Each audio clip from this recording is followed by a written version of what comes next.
Olá, queridos amigos, aqui é a Sandra Amaral, fisioterapeuta, e o título do vídeo de hoje é Há 2000 anos, parte 9. Se você ainda não assistiu as partes de 1 a 8, dá uma conferida, tanto aqui no YouTube, como no Facebook ou no Instagram, porque a história é muito interessante, verdadeira e nos traz muitos ensinamentos.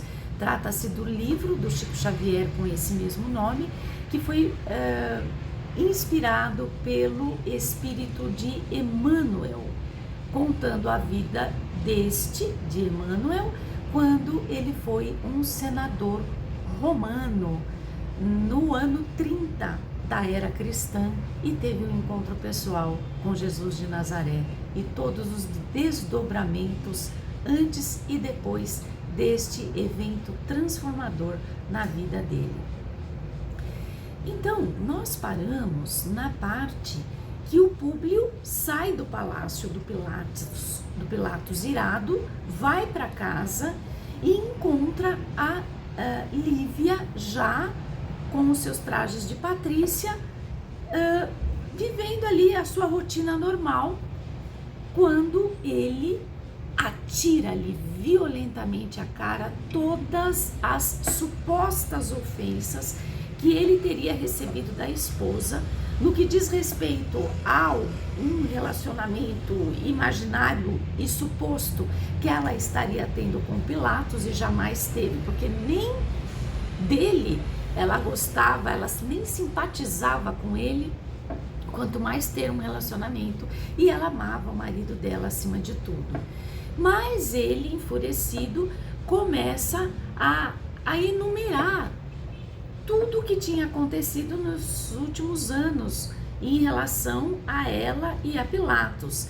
Então ele diz: quando nós chegamos em Jerusalém, na festa de recepção, que vocês deram os braços e foram passear nos jardins, ele se declarou e você aceitou. É mentira, ela não aceitou, ela repudiou ele, mas a fofoca que fizeram é que ela teria gostado do flerte.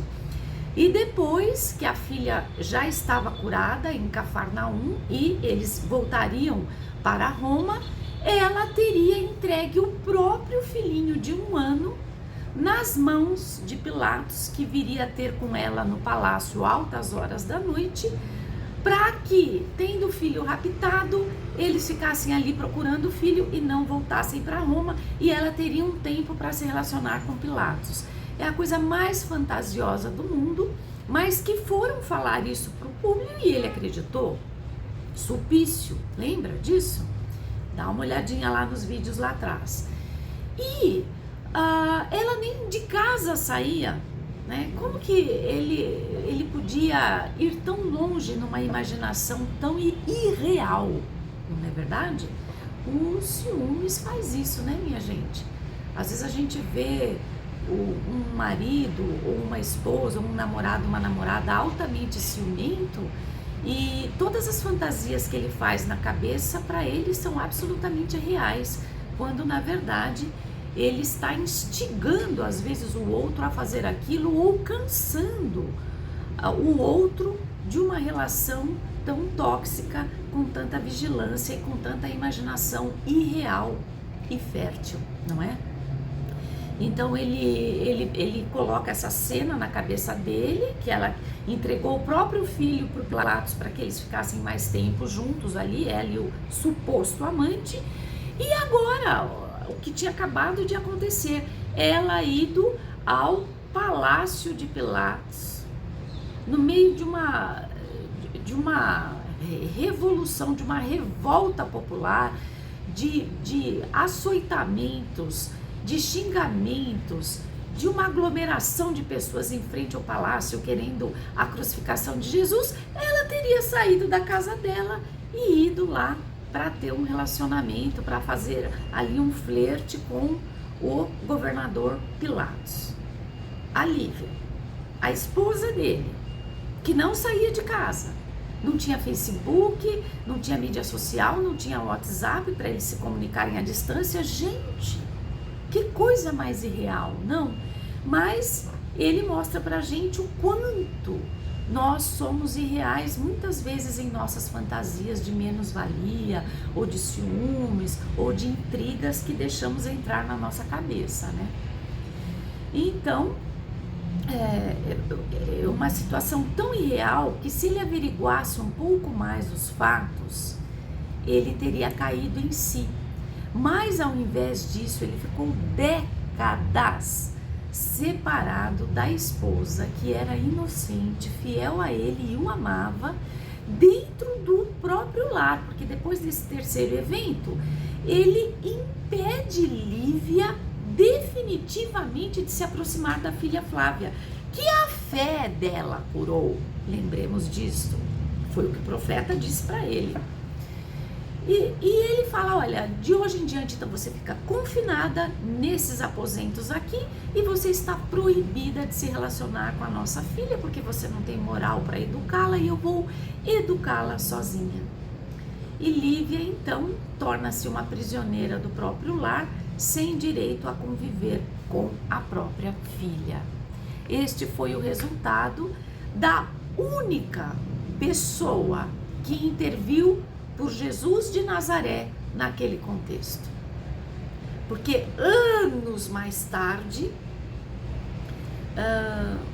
Públio, já mais transformados, que nós vamos ver depois como ele se transformou, ele conversa com a serva Ana, que foi a testemunha ocular de tudo que aconteceu nesse contexto, e ele fala, ninguém foi capaz de intervir por Jesus de Nazaré.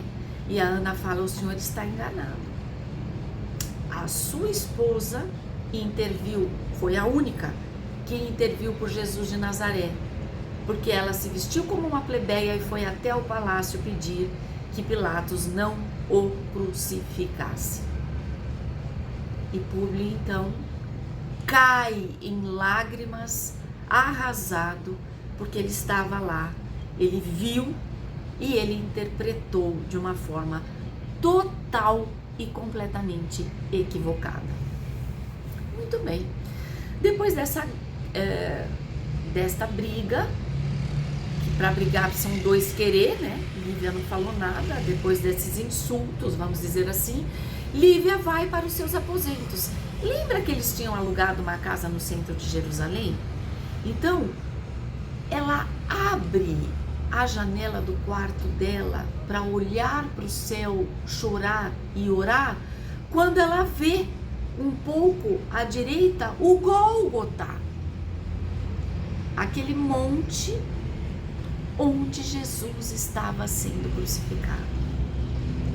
Ela então vê o Gólgota, vê as 3 cruzes sendo erguidas no Gólgota, e orando e chorando pela desventura dela e de Jesus.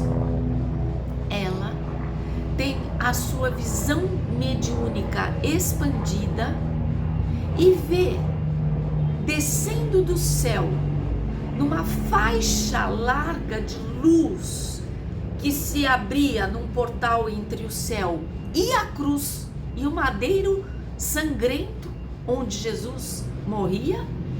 Ela viu um feixe de luz poderosa, cegante, iluminadíssima, com seres alados, com os anjos que desciam do céu e envolviam o madeiro sangrento onde Jesus dava os seus últimos respiros, a sua última aspiração.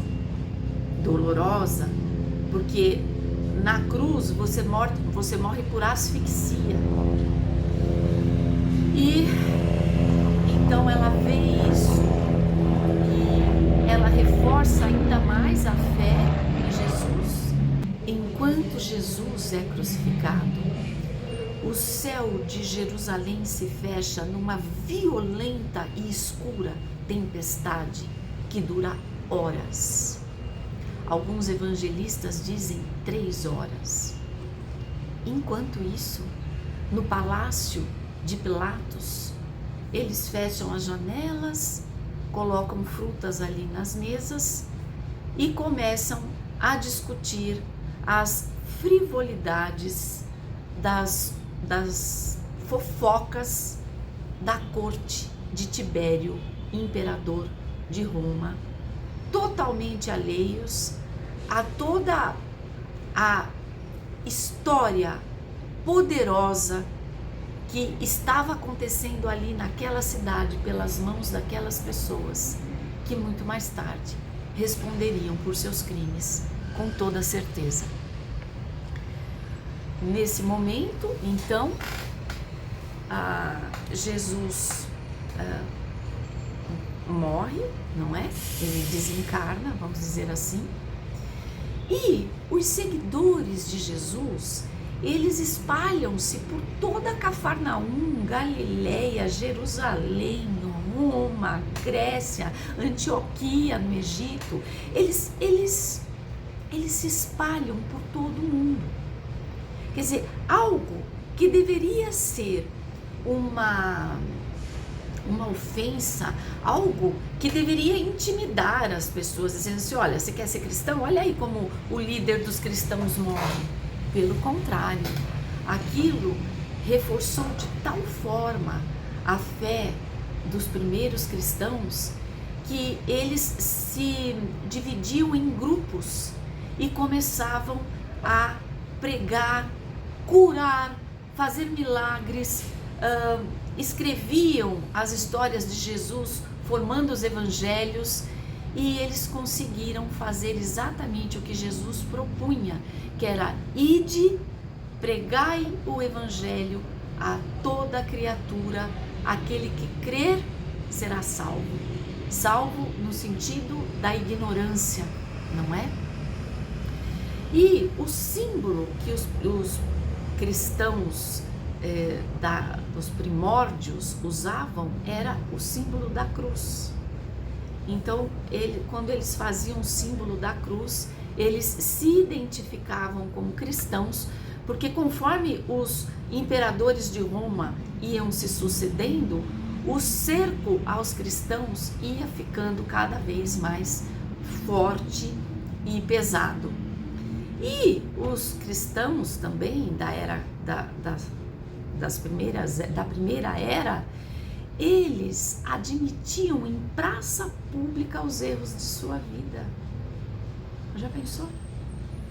Hoje em dia ser cristão tá fácil pra gente, mas naquela ocasião eles iam na praça pública e admitiam os seus erros. Eu roubei, eu matei, eu invejei, eu tive adultério, eu ludibriei.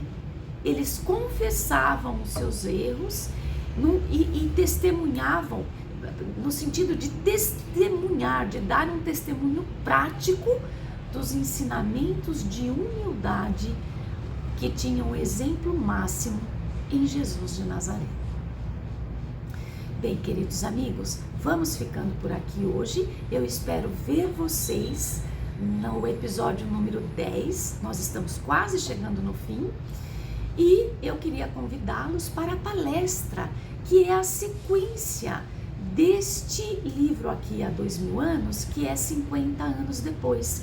Eu vou dar esta palestra, estou dando aqui, vai aparecer um vídeo com o endereço, vai ser no dia 9 de fevereiro de 2025, às 17 horas, aqui lá em Jaguaré, em São Paulo, e você precisa confirmar a sua reserva, é somente com reservas, com lugares marcados, então reserva precisa ser antecipada. Se você gostou, curta, compartilhe, comente, siga-nos nas redes sociais, inscreva-se no canal e ative os sininhos de notificação.